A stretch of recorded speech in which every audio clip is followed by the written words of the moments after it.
Or the 30 cents, the 30 pieces of silver you have been given. But go and tell your masters, whoever they are, that I'm not backing down. Because I'm not fighting the party, neither am I fighting any leader or anyone. I've just said cartels must fall. I've just said corruption is harming the good efforts being done by the leadership.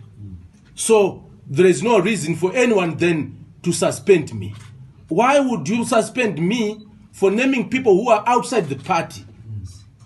When we named the likes of Obet Mpofu, Joram Gumbo and others who have positions in the party, what you only did was to set up a commission, which commission had a stillbirth.